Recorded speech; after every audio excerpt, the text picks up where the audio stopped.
All right, welcome back to another episode of the Black Bullion Show for goldandsilvertoday.com. Check that website out, everybody. All right, it's U.S. presidential election day, the year of our Lord, a day that will live in infamy. Okay, enough of the dramatics, but you guys get the drift. In case you haven't been following along this week, markets are bouncing back as volatility subsides on election day. Now, does that mean the markets are anticipating a clear, uncontested winner? Well, we shall see. But this morning, just as equities rebounded, gold and silver have jumped up once again, as we have been seeing, at the overlap of the London and New York Forex sessions at 8 a.m., you have a huge jump. But just after the opening bell, these guys were brought down just a little bit. I happen to be taking a look at both metals ETFs, GLD and SLV. And in the pre-market, GLD on the 5-day, 5-minute aggregation period was in overbought territory. So I anticipated it coming down a bit, after the opening bell this morning. But I mean, overall, just take a look here. Both metals are looking great. So nothing to complain about here. Let's take a look at them against their moving averages. Let's first take a look at gold against it. Now, gold continues to move, continues its move to its 50-day resistance level, which, my opinion is pretty fantastic for old Yella. The 50 days descent into the 100-day has actually slowed down a bit. However, the 100-day has climbed up a bit, and it looks like that trajectory of them crossing is still a possibility there, just with the 100-day moving up a little bit. Let's take a look at silver. Okay, so silver, the white knight, it's been tucking itself in neatly between the 50 and 100-day as well. So guys, as things are, let me try to arrange this so you guys can see a little bit better. But things are looking pretty good for the metals, and generally with the 10-year yield rising as much as it has been in recent days, showing risk on behavior, we're beginning to see a rise in the 10-2-year yield curve here, as you can see on the screen. Now, this could be the start of an anticipation of a quote-unquote recovery. However, I still am cautious at this moment. Who knows what could happen tonight or in the coming days or weeks, but what could be supporting this theory of a potential anticipation of a recovery are the cyclical stocks performing well. Many of the industries within the cyclicals use metals like steel and our good buddy, Dr. Kappa. Let's see. Here we go. Here are copper prices.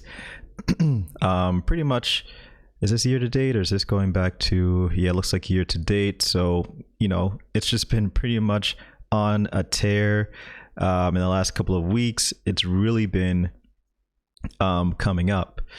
And many point to the last couple of weeks seeing China rebound, pushing copper prices higher. And I mean, you know what it means for the global economy when copper prices edge higher on the back of Chinese demand. Now, those of you in Australia, I'm going to need your help a little bit, with this. And actually here is an article here pointing to China's economic rebound, pushing copper prices to multi-year highs. But guys, I need my Australian friends over there to help me out a little bit here. The Australian Reserve Bank has stated that the country is now out of the Roni's recession. As many of you guys know, Australia and China's economies are joined, somewhat at the hip. With China rebounding, as this article here in the Wall Street Journal mentions, would that give a boost to is that possibly giving a boost to Australia?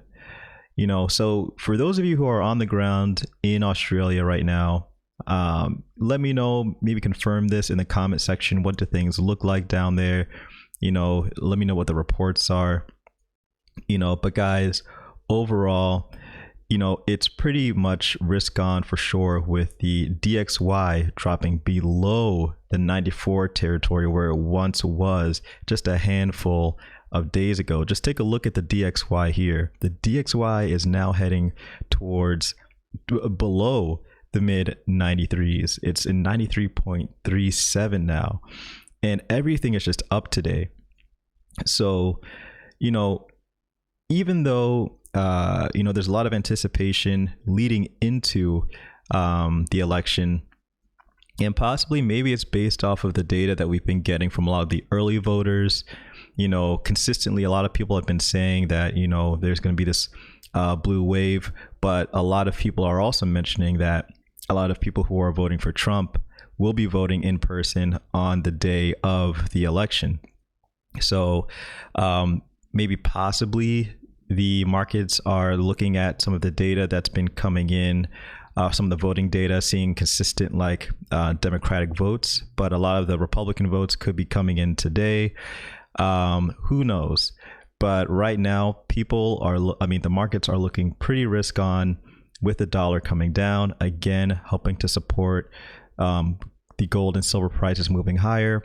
What's keeping them down a bit, as you guys know, are the 10-year yields rising into risk on territory. Now, guys, overall, I'm still cautious.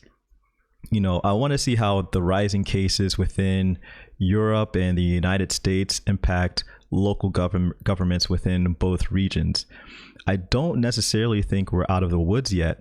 And, obviously today, everyone is in a positive mood in the markets, but I really don't think that we can pretty much hang our hat on anything right now. Who knows what will come up in the next couple of weeks.